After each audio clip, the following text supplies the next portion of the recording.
What's up, Matt Clark here at the new Matt Clark. More prison news. Marylene Levesque murdered January 22nd in a small town of Quebec by a person serving life out on day parole. We're going to talk about it. Stay tuned for a great video from the new Matt Clark.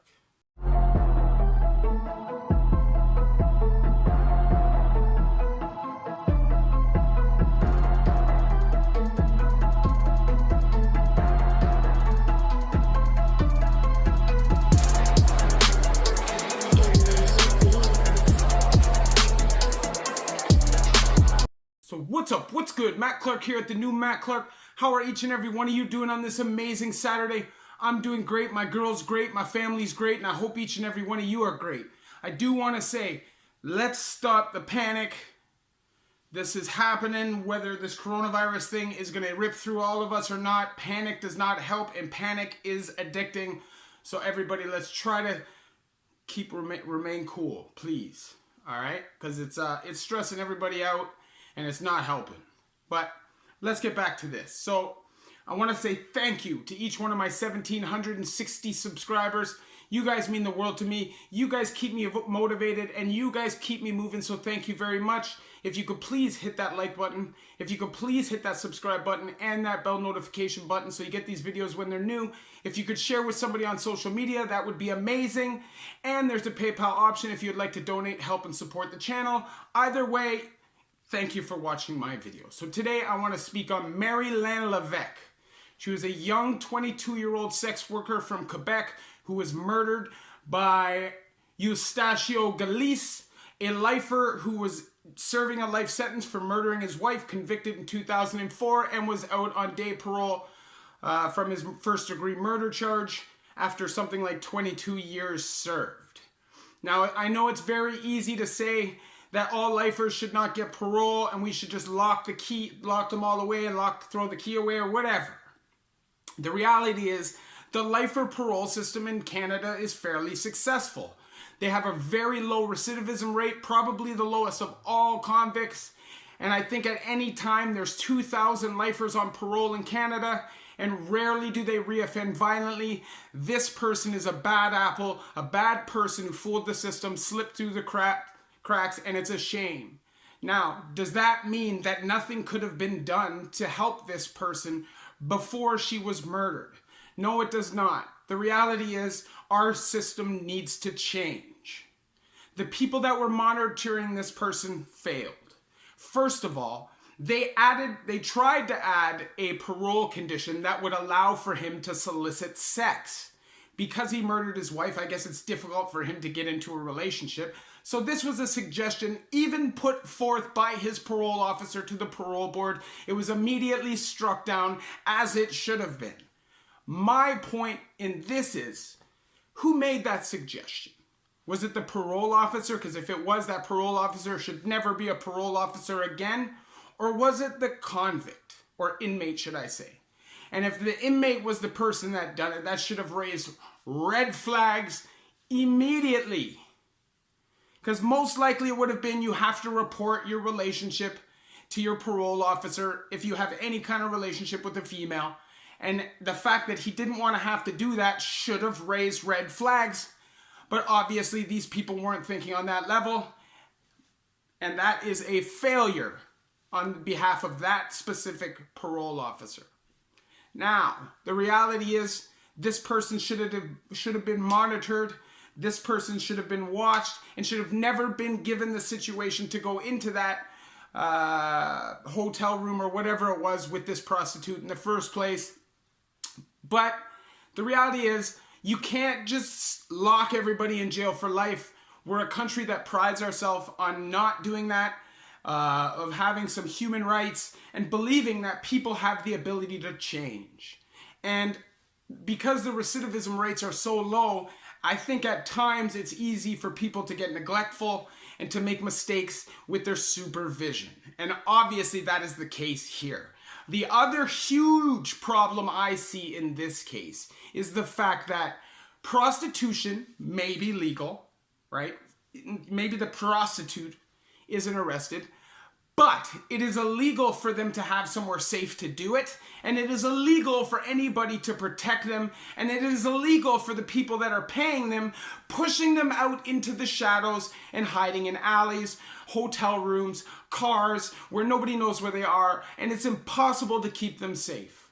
This is 100% a failure on behalf of our government.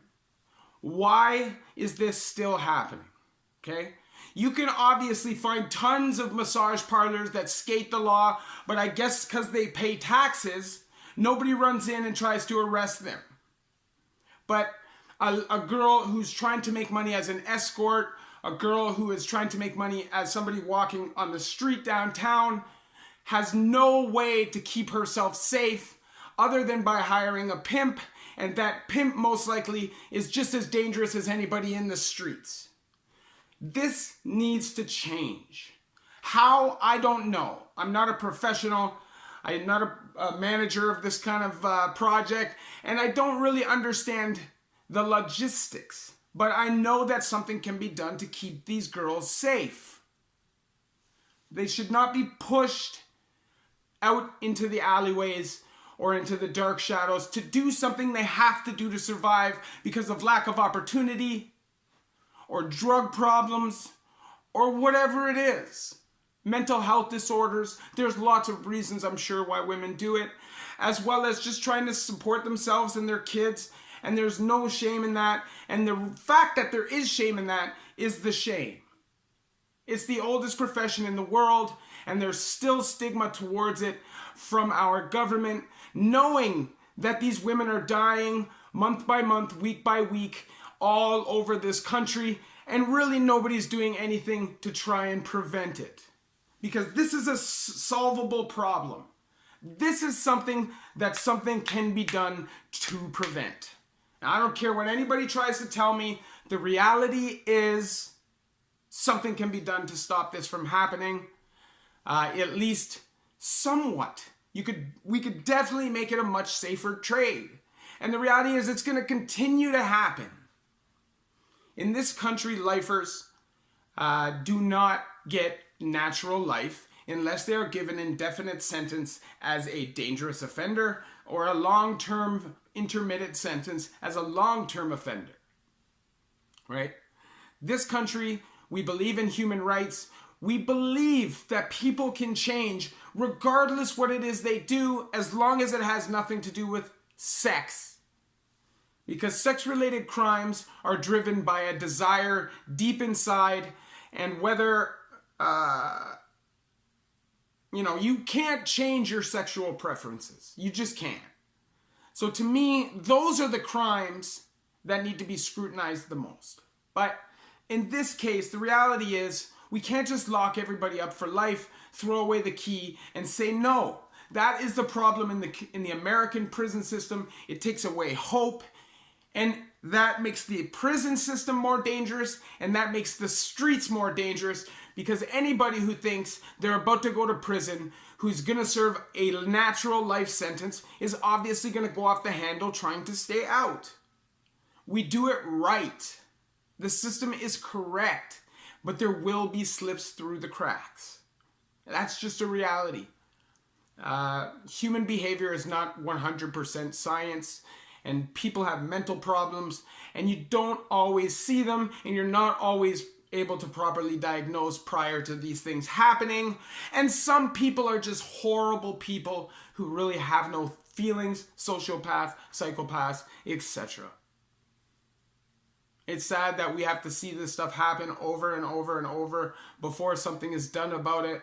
Hopefully, maybe, by me doing this video, people will share this, and the right person will see it. It'll get into the right ears, and maybe somebody will try to do something about it. I know that there's human rights activists, and there's activists for sex workers that are really trying to make change in this field, and they're just not getting where they need to get because of red tape and political crap that gets in the way.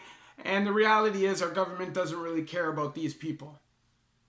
And that's stigma, and it's a goddamn shame. Something needs to be done about that. If you like this video, please hit that like button. please hit that subscribe button and that bell notification button. Share with somebody on social media, help spread the message, help spread the word. And there's a PayPal option if you'd like to donate, help, and support the channel. I do these videos for information purposes only.